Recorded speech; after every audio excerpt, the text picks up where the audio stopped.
Hello everyone, this is Hadrian. Thank you for being here. Let's play some more of The Long Dark in our Against All Odds series. I did not get the Exploration Game achievement, which is the achievement that you get on Steam when you have fully explored all interior locations in Mystery Lake and Coastal Highway, which means that there is somewhere in Mystery Lake and Coastal Highway that I still have not been, which absolutely infuriates me.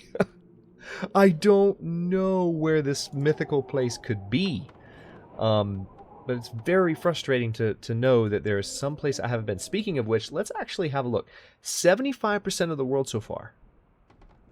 Wow! So there's actually still 25% of all discoverable locations, possibly some in Mystery Lake. You know what? I know what it is. I bet you I know what it is. I never went out the back door of the dam in Mystery Lake. And I wonder if that counts as I don't know. I could be wrong. Because I think the achievement has to do with exploring interior locations. But anyway, I did not get the achievement. I checked. Don't know why, but hey. I will definitely have to keep looking. I don't know that there's anywhere else in Coastal Highway, though, that I haven't been. The only thing that's bugging me now is that there's definitely a rifle spawn point that I feel like I haven't reached yet. Maybe it's still ahead of me along this river, which is why I'm kind of taking the high ground and still following the frozen river a little bit. Actually, I feel like it is. I do feel like it is. I even perhaps had this same kind of monologue even, in the Whiteout series that I did.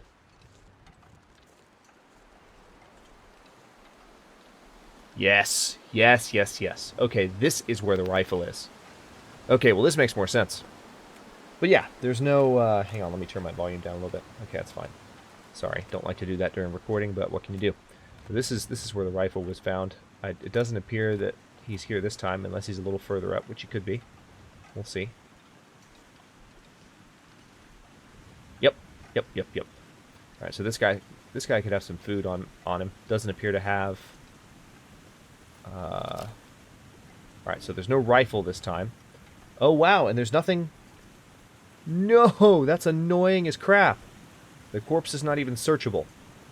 So, actually, there is nothing to be scavenged here.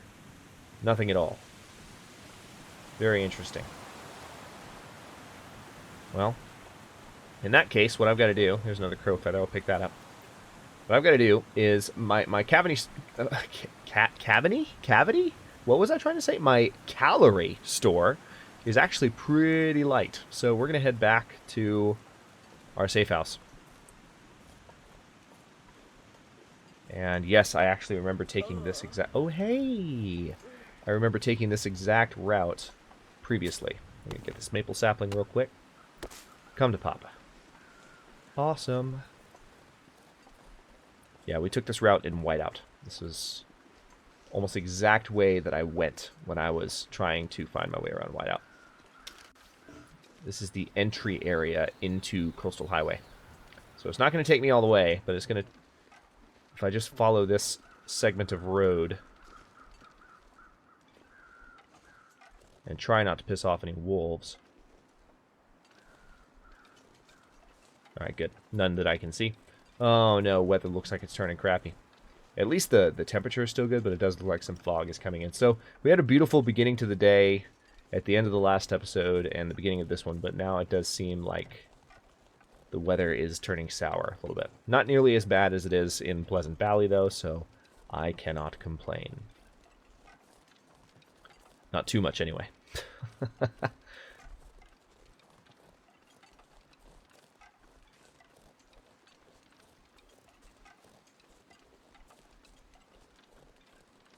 You know something? I've never been up here, I don't think. I don't think there's anything to discover, really, but it just seems like this tree is creating a very picturesque archway over this area. It might even be kind of a lookout type area. Granted, it's crappy weather, so I doubt that I'm going to see anything useful. But, I mean, it might be worth... That's a big old dead tree.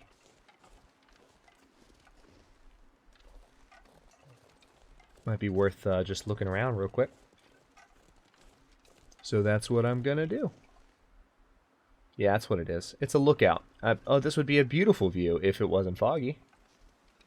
I know this would be a beautiful view. This is awesome. Look at my side steps. You can tell I always walk funny in this game. I'm strafing and walking sideways in order to look around while moving in a certain direction. So my footstep patterns are just all over the place, wonky and weird. But anyway, let's head back down to the road. The beaten path, if you will. We're going to stay on the beaten path.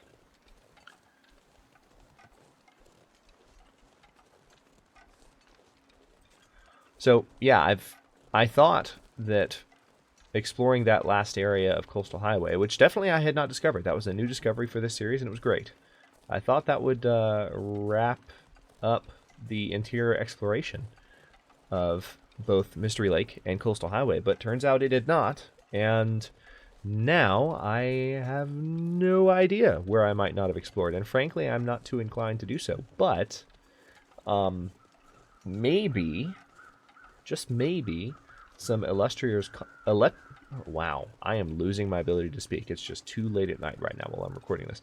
Maybe some illustrious commenters can point out areas in either zone, Mystery Lake or Coastal Highway, that I have not visited, interior locations that I have not visited, and then perhaps, that feedback can lead me in Season 3 of Against All Odds Season 2, wink wink nudge nudge, if this series is still, if this particular game is still going, where I have survived for 100 days and I'm going for 200. Maybe, just maybe, you guys can help me find out where I need to go. But, you know, no pressure. Those of you who are interested in doing that, feel free. I invite you to. Because I certainly am not going to have the time to pour back over the entire series. Alright, so there's the highway. Tell you what, I'm just going to go ahead and...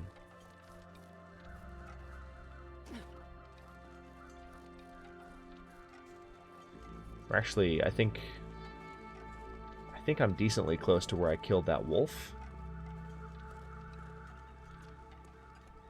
Or actually, maybe that's further down. Yeah, it is further down. Oh well. I've got plenty of wolf meat back at the cabin. So I can chow down on that as soon as I get there. And my calorie issue will, well, it'll no longer be an issue. It's fine. How many bullets do I have left? 16. Would have had a lot more if I'd had a hacksaw on top of Timberwolf Mountain, but no such luck. We'll go back. Not anytime soon, but we'll go back. Okay, so Jennifer Hale is officially starving. I'm sorry, Jennifer. I put you through so much. How long have we survived? 82 days, 20 hours, and 53 minutes, and yet it says day 84. Okay. I won't ask questions.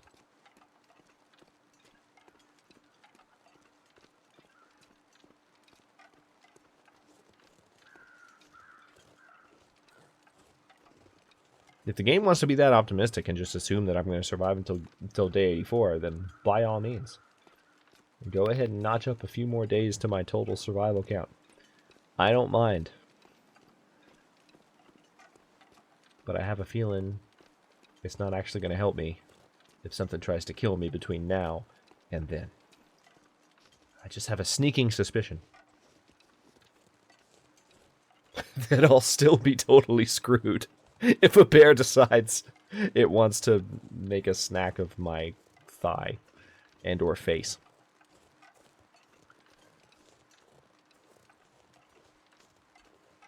Okay, so we are almost back to the safe house. We're pretty tired, so at this point we're a little bit encumbered. Not because we're carrying more than we can, but because we, of course, are exhausted. And that has reduced our ability to carry all the things we need to carry. Really love that mechanic, the way that it works in the Long Dark now. When it was first added, they definitely they implemented it to where it would degrade too quickly. It was weird, and so they definitely tuned it to where it would degrade more reasonably once your character reached a certain amount of tiredness. So it's very, very well balanced now at this point, and I like it. And I like it. Yeah, we're really hungry, but we're almost back to the safe house, so we're good. Safe house is right up here on the right.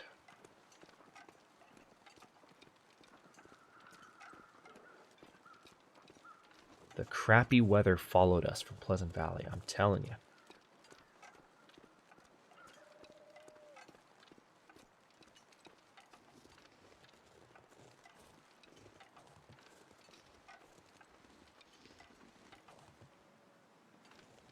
You know, when I'm doing these Let's Plays, I try, regardless of what game I'm playing, to just kind of give a voice to whatever thought is going through my head. Sometimes I'll think about something and have a little bit more restraint, of course. One thing I'm kind of pondering at the moment is something that I've openly pondered about before, and I've even talked about this episode and the previous one, and maybe even the one before that. Been talking about it a lot recently because we're approaching the end of Season 2 of Against All Odds. Regardless of whether I die or reach episode 100, Season 2 will end at one of those points. And, you know, I've been saying over and over again that, hang on, let's step inside real quick. I've been saying that I would go on and do... Oh, that's not... Oh, frickin'... Hang on. Hold that thought. That's not the meat that I needed.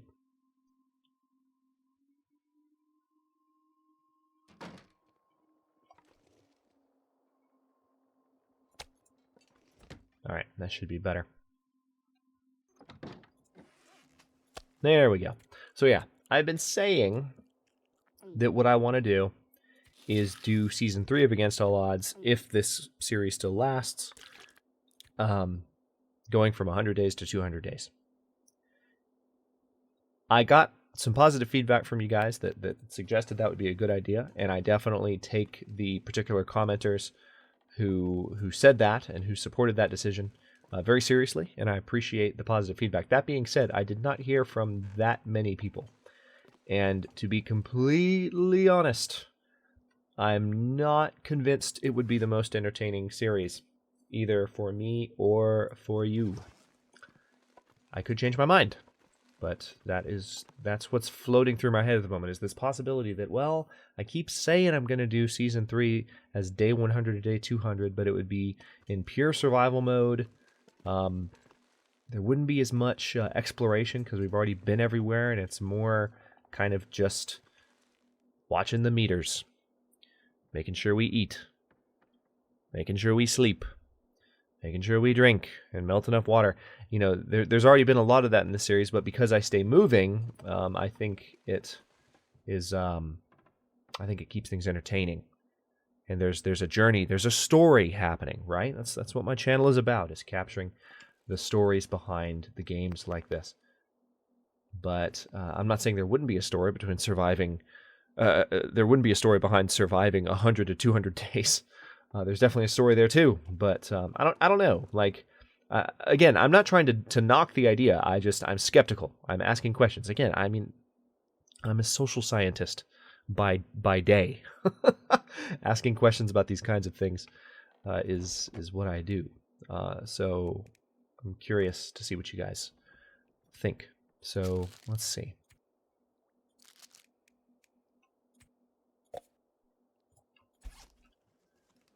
Got some additional munchies.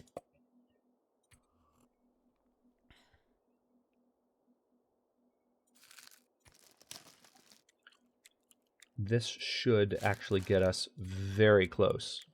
Like, right up to, yep, just shy. There it is. 24.93. So now we do have a full calorie store. Going back to that whole question from the previous episode of, do I need to eat? Do I need to keep the bar all the way full with hunger? Right now, may as well do so. So I do need to make more arrows. Oh, you know what I need to do? I need to sharpen my tools.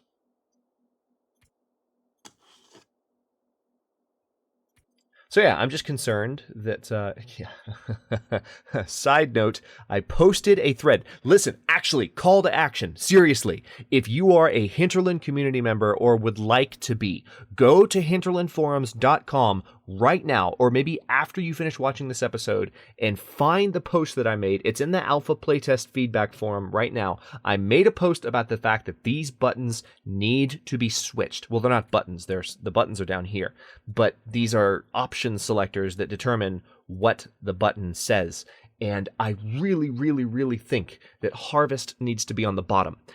Always, regardless of whether you're looking at clothing, an item like this, whatever it is. Because this is the thing that could potentially destroy the item you're looking at. And that just, for that to be the default option to me is crazy. It should be down at the bottom where you have to consciously click it in order to say, yes, I want to destroy this. The default option should be to sharpen, repair, polish, any whatever the adjective might be. The destroy option should be the effortful option, the one that you pick, not the one that the game defaults to. So please, I'm so serious. Call to action, go to hinterlandforums.com, post on that topic, and let the developers know that you care about that kind of feature in the game and that kind of change, because it's a nuanced thing. But I would think it's not that difficult just to switch the positioning of these. All you're doing is changing the text on the button and flipping the code in the game. I would imagine this is all it is. I could be completely wrong, but you're just changing the code that's assigned to this selection to the code that's assigned to this selection and vice versa. That's it. So just saying, it would save a lot of players from accidental harvesting or just breaking down items that don't need to be broken down. So anyway, that's my soapbox moment. I think it's happened once or twice in this series for that very reason. But anyway, just do that for me, if you wouldn't mind. Or do it for the game. Do it for yourself. Whatever it might be. You don't have to do it for me. But if you're a fan of The Long Dark and you agree with that notion, go in there and contribute to the topic. Keep it bumped. I mean, obviously, don't just bump the topic. What I'm saying is contribute to the discussion and share your own thoughts on it in a constructive manner. And that will really help get the developers' attention and let them understand that this is something that is a serious thing. Because I do have a tendency to complain somewhat needlessly sometimes. Like about the shooting mechanics in this game. I have bitched so much about those. Oh my god. So it's perfectly understandable that when I say, hey, here's something else that maybe should be looked at, some additional ammo is never a bad thing. Ammo in the form of other people coming in and saying, hey, he's actually got a point this time. He's not just mouthing off about the shooting mechanics. Although I do think from time to time I do have a legitimate gripe with the shooting mechanics, but not nearly as straightforward, not nearly as obvious as the need to swap those two buttons.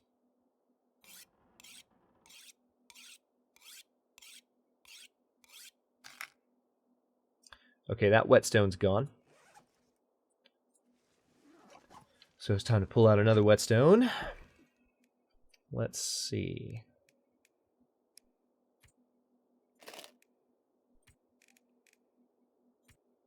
All right, there's that one. And let's keep going. All right, actually that hatchet... Oh, that's right, we picked up another hatchet too, didn't we? All right, let's go ahead and sharpen this knife now. Pretty tired, despite the fact that we got 7 hours of daylight left. Huh, it's like we got up 3 hours before the crack of dawn and we're walking all around Coastal Highway for half the day. Why else would we be that tired? Sharpening skill increased to 90.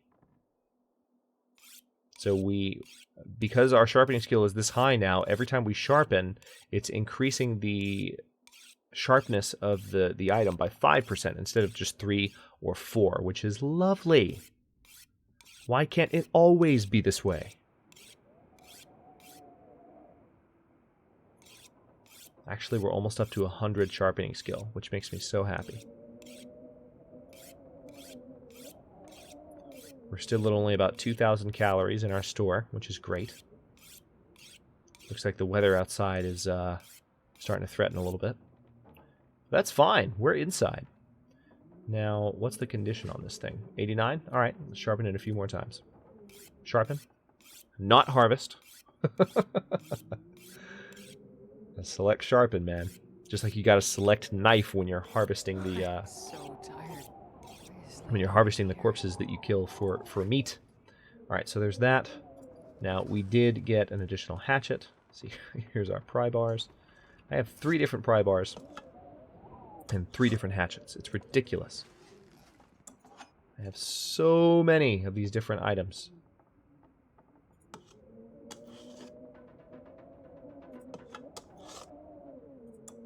Perfect. All right, let's see. Did I drink all my water? Damn near. I'll go ahead and drink what I've got. That's not going to fill it up all the way. I'd be shocked if it... Okay, good. Yeah, that makes more sense that it didn't fill it up all the way. I do need to get some wood, so... Because I need water. Before I go to bed, I'm going to step out here, get some wood. Take care of that requirement. Oh, hello. Hi there. Nice blizzard. Okay. Well, blizzards blow limbs down. I won't complain about that. We're still... Feels like 50 degrees. Not much of a blizzard. Though being outside in this weather might have affected my my clothing. Let's have a look. Because apparently that's a thing. Yes, it did. My wolfskin coat is down to 91. So yeah, being out in the weather does bring the condition of that stuff down. So pretty soon, I'm going to wait a little bit longer. I'll probably wait till these things go down to closer to like 80%, in order to make sure I can get the maximum value of the repairs from using these wolf pelts and deer pelts that I have. I mean, I have plenty of them, but I still don't want to waste them. Just because you have plenty of a resource doesn't mean you should waste it. All right, let's, what was I going to do? Oh, yeah, duh, I went out there to get wood. So, fire striker, cedar firewood, start a fire. 95% success chance. This should be pretty straightforward, I would think. We'll see.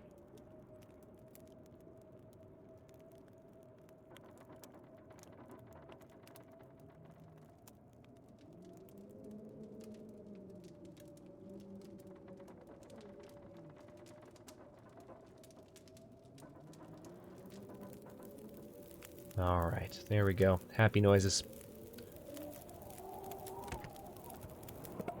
And additional fire starting skill as well, which is nice.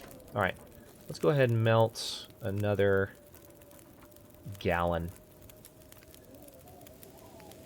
Yeah, we're really, really tired while we're doing this. All right, now the question is, how long will it take to boil? It's getting kind of heavy. Okay, I'll be fine. It's going to be close, but it'll finish boiling. Perfect. And now I can drop that last piece of wood without using it, which is exactly what I set out to do. Oh yeah, and I got that green maple sapling as well. Totally forgot. Let's come over here. Actually, can't quite tell where the ones were that... there are some down here that are still curing. Maple, birch. Oh, alright, fine. Well, that's fine. Alright, so let's go ahead and drink some water, solve that problem. And now let us go ahead, since we are so exhausted, let's go ahead and rest for a solid 9 hours straight. Let's recover that 3% condition. Get some rest. Actually... 3 hours darkness left. Are we fully rested? No, we're not. So, I'm going to go ahead and drink and then see if resting for 3 hours carries me for the rest of the night. Please say that it does. I don't want to wake up before... Well, it wouldn't be the worst thing if I woke up before dawn, but Okay, seems like it's going to be good. Awesome. That is about as close to full as you can get without the game actually waking you up because you're fully rested. So that is excellent. And I am not at risk for intestinal parasite, so I'm going to step out here real quick. And I think I saw just one more piece maybe of wolf meat that I can chow down on that was cooked. Yep, there it is. Head inside. Let's eat this. Drink this. Oh yeah, definitely needed to do that. Freed up some of that burden. Now, have I dropped all of the stuff that I needed to? Yes, I believe I have. I am carrying... Oh, hey, no, actually. Hang on a minute. Can I repair this? Okay, requires scrap metal for repair, but I have scrap metal, so that's okay. These extra can openers, this is actually half a pound to carry around a freaking can opener. So let's put this up on the table, if I can find a spot for it. Looks like maybe there's a happy spot on the edge here. There we go. And on that note, let me go ahead and just pop outside. Well, maybe. Can I see where I am? That's the fireplace. No. I can't tell what's happening. Okay, wait. There we go. All right, I know where I am. Any of you on monitors with low brightness, you have no idea what you were looking at just now, and I apologize, but I promise I can see things. Oh man. Okay, well, it's a beautiful day again in the long dark, thankfully. We have survived for how long? 83 days, 18 hours, 23 minutes. I'm going to poke back in here just so we can get a save point real quick, and I will cut this episode here, and the next one we're going to keep we need to make more arrows, but I just need to, honestly, I need to make some arrows and go out there and start killing things with arrows and get some practice with that so that I can start transitioning towards using that as a means for getting meat and just things that I need to kill. So that's going to be one of my next objectives. Thanks very much for watching. If you enjoyed the episode, don't forget to like the video and subscribe to the channel if you're not already. I upload new episodes in Against All Odds every day at 6 Eastern Daylight Time, which is GMT-4 for those of you not in the States. And if Against All Odds is over when you're watching this, it'll be something else in a simulation, survival, or science fiction, perhaps, type of vibe. The 6 p.m. slot is kind of a variety slot where I focus on a broader cross-section of my gaming interest than just my grand strategy and historical strategy stuff that I do at the noon time slot. And of course, that is not including any mini-series or collaborative series that I do in my additional kind of wild card time slots as well. But anyway, I don't want to give a full channel intro at the beginning of this video, but I like to just throw in a plug real quick for how that works every once in a while. So again, thanks very much for watching. Comments are always welcome. Let me know what you think, and I'll see you in a bit.